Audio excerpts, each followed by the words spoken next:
मधुबन के बाबा, मधुबन के बाबा मुरली वाले, आपका क्या कहना, आपका क्या कहना। ओम शांति। आज 25 सितंबर 2024 के साकार मधुर महावाक्य हैं। आज मीठे मीठे बाप दादा बोले, मीठे बच्चे, बेहद की स्कॉलरशिप लेनी है तो अभ्यास करो, एक बाप के सिवाय और कोई भी याद ना आए। बाबा ने कहा, मीठे बच्चे, बेहद की स्कॉलरशिप लेनी है तो अभ्यास करो, एक बाप के सिवाय और कोई भी याद ना आए। बाबा ने आज प्रश्न पूछा कि बाप का बनने के बाद भी यदि खुशी नहीं रहती है तो उसका कारण क्या है। तो उत्तर में कहते बाबा कि पहला कारण है कि बुद्धि में पूरा ज्ञान नहीं रहता, और दूसरा, बाप को यथार्थ रीति याद नहीं करते। याद न करने के कारण माया धोखा देती है, इसलिए खुशी नहीं रहती। तुम बच्चों की बुद्धि में नशा रहे कि बाप हमें विश्व का मालिक बनाते हैं तो सदा उल्लास और खुशी रहे। बाप का जो वर्षा है, पवित्रता, सुख और शांति, इसमें फुल बनो तो खुशी रहेगी। ओम शांति। ओम शांति का अर्थ तो बच्चों को अच्छी रीति मालूम है कि मैं आत्मा और ये मेरा शरीर। ये अच्छी रीति याद करो। भगवान माना आत्माओं का पाप हमको पढ़ाते हैं, ऐसे कभी सुना है? वह तो समझते हैं कि श्री कृष्ण पढ़ाते हैं, परंतु उनका तो नाम रूप है ना।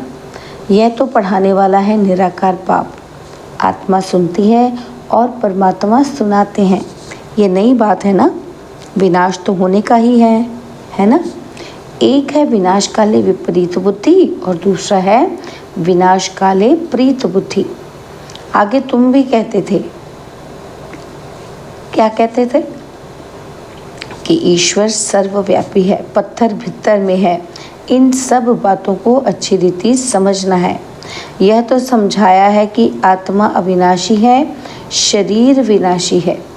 आत्मा कभी घटती बढ़ती नहीं है। वह है इतनी छोटी आत्मा।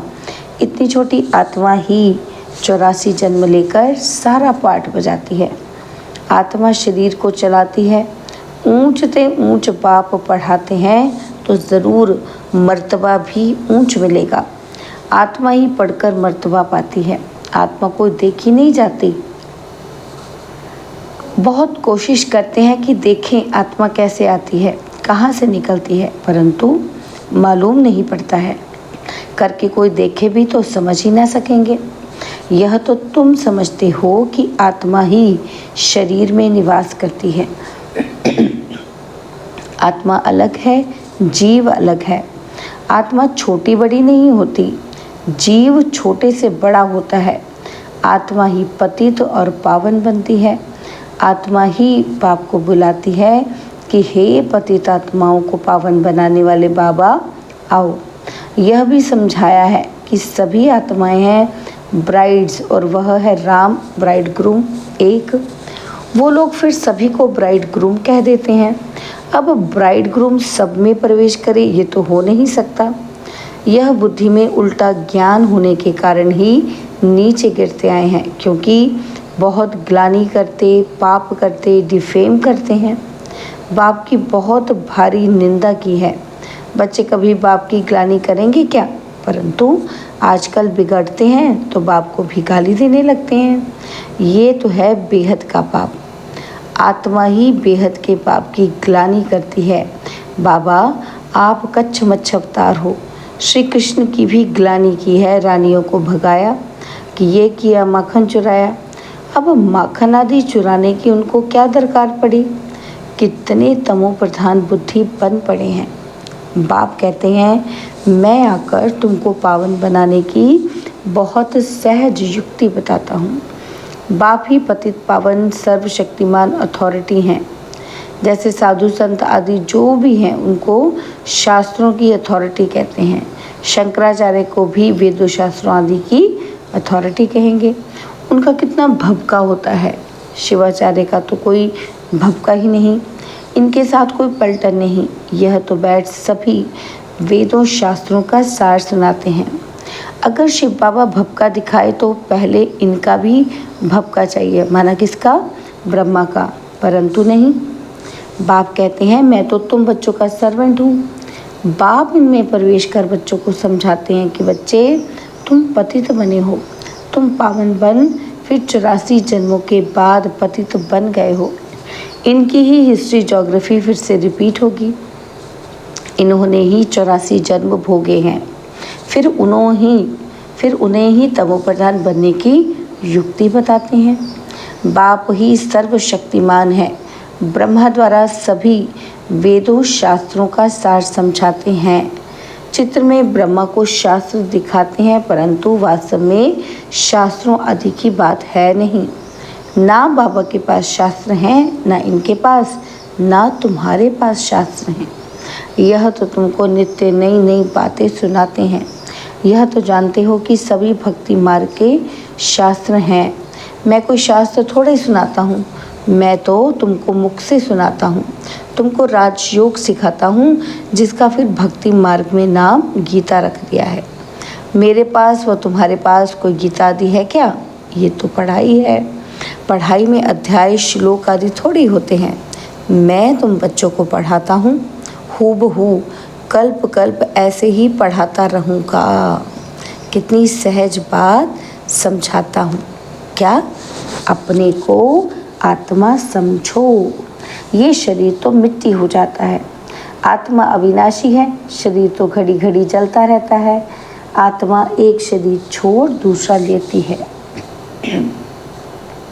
बाप कहते हैं मैं तो एक ही बार आता हूँ। शिवरात्रि मनाते भी हैं। वास्तव में होना चाहिए शिव जयंती, परंतु जयंती कहने से माता के गर्भ से जन्म हो जाता है, इसलिए शिवरात्रि कह देते हैं। द्वापर कलयुग की रात्रि में मेरे को ढूंढते हैं, कहते हैं सर्वव्यापी है, तो तेरे में भी है, मेरे में भी है ना, तो फिर धक्के क्यों खाते हो? एकदम जैसे देवता से आसुरी संप्रदाय के बन जाते हैं। देवताएं कभी शराब पीते हैं क्या?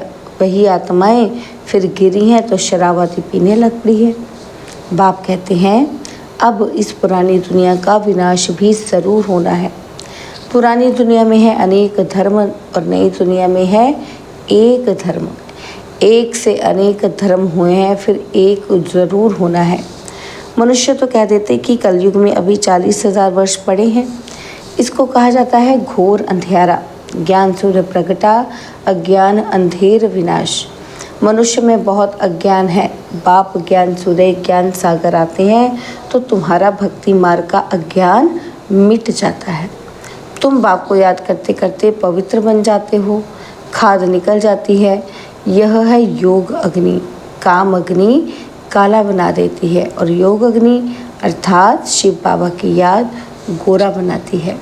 श्री कृष्ण का नाम भी रखा है क्या? श्याम सुंदर। परंतु अर्थ थोड़े ही समझते हैं। बाप आकर अर्थ समझाते हैं। पहले पहले सत्युग में कितने सुंदर हैं। आत्मा पवित्र सुंदर है तो शरीर भी पवित्र सुंदर लेती है। वहाँ कितना धन दौलत सब कुछ नया होता है। नई धरनी फिर पुरानी होती है। अब इस पुरानी दुनिया का विनाश ज़रूर होना है।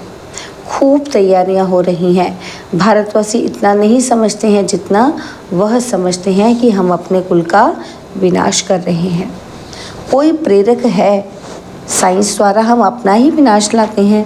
यह भी समझते हैं कि क्राइस्ट से 3000 वर्ष पहले पैराडाइज था, इन गॉड गॉडेज का राज्य था।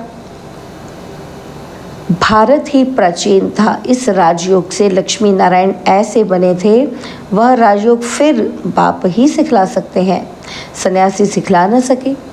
आजकल कितनी ठगी पड़ी है। बाहर में जाकर कहते हैं हम भारत का प्राचीन योग सिखलाते हैं और फिर कहते हैं अंडा खाओ, शराब आदि भल पियो, कुछ भी करो। अब वह कैसे राजयोग सिखला सकेंगे? मनुष्य को देवता कैसे बनाएंगे? बाप समझाते हैं आत्मा कितनी ऊंच है और फिर पुनर्जन्म लेते लेते सतो प्रधान से तमो प्रधान बन जाती है। अब तुम फिर से स्वर्ग की स्थापना कर रहे हो, वहाँ दूसरा कोई धर्म होता ही नहीं।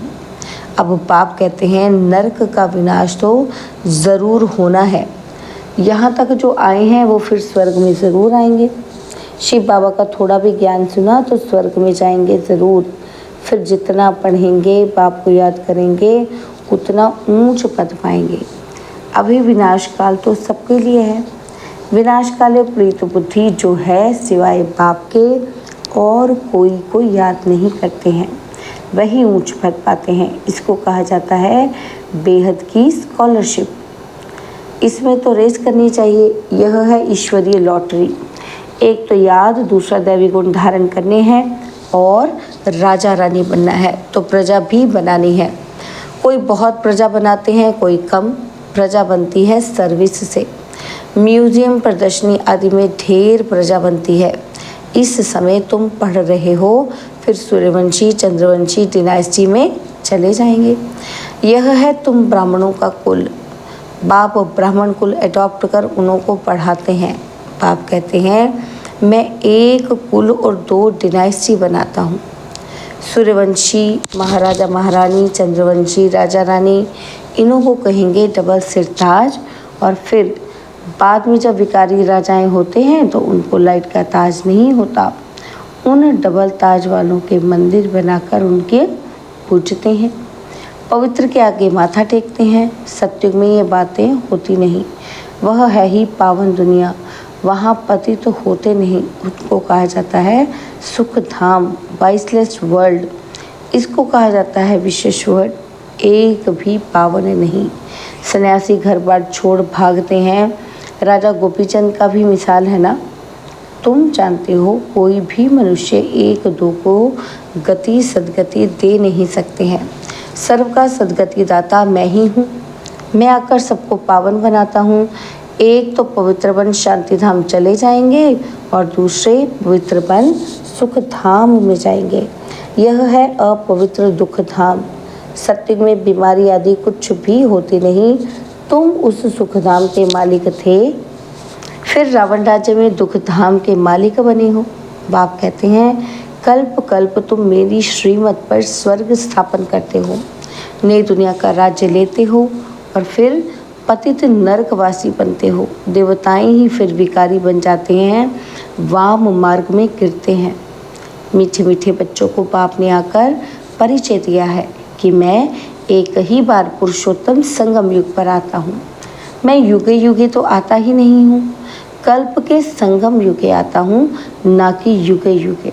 कल्प के संगम पर क्यों आता हूँ? क्योंकि नरक को स्वर्ग बनाता हूँ। 5000 वर्ष बाद आता हूँ। कई बच्चे लिखते हैं बाबा हमको खुशी नहीं रहती, उल्लास नहीं रहता है। अरे बाप तुमको विश्व का मालिक बनाते हैं, ऐसे बाप को याद कर तुमको खुशी नहीं रहती है। तुम पूरा याद नहीं करते हो तब खुशी नहीं ठहरती। पति को याद करते खुशी होती है। जो पतित बनाते हैं और जो बाप डबल सिरताज बनाते हैं उनको याद करके खुशी नहीं होती। बाप के बच्चे बने हो फिर कहते हो खुशी नहीं। पूरा ज्ञान बुद्धि में नहीं है, याद नहीं करते हो, इसलिए माया धोखा देती है। बच्चों को कितना अच्छी रीति समझाते हैं, कल्प कल्प समझाते हैं। आत्माएं जो पत्थर बुद्धि बन पड़ी है उनको पारस बुद्धि बनाता हूँ। नॉलेजफुल बाप ही आकर नॉलेज देते हैं। वह हर बात में फुल है, प्योरिटी में फुल, प्यार में फुल, ज्ञान का सागर, सुख का सागर, प्यार का सागर है ना। ऐसे बाप से तुमको ये वर्षा मिलता है। ऐसा बनने के लिए ही तुम आते हो। बाकी वह सत्संग आदि तो सब हैं भक्ति मार्ग के, उनमें एम ऑब्जेक्ट कुछ भी है नहीं। इसको तो गीता पाठशाला कहा जाता है, वेद पाठशाला नहीं होती। गीता से नर से नारायण बनते हो, ज़रूर बाप ही बनाएंगे ना। मनुष्य मनुष्य को देवता बना ना सके। बाप बार बार बच्चों को समझाते हैं कि बच्चे अपने को आत्मा समझो। तुम कोई देह थोड़ी हो। आत्मा कहती है कि मैं एक देह छोड़कर दूसरी लेती हूँ। अच्छा, मीठे मीठे सिखिलते बच्चों प्रति माता पिता बाप दादा का याद प्यार और गुड मॉर्निंग। रूहानी बाप की रूहानी बच्चों को नमस्ते। हम रूहानी बच्चों की रूहानी बाप दादाजी को दिलवा चांद सिकवा प्रेम से नमस्ते। ओम शांति। प्यारे बाबा, मीठे बाबा, मेरे बाबा, शुक्रिया बाबा, शुक्रिया बाबा, शुक्रिया।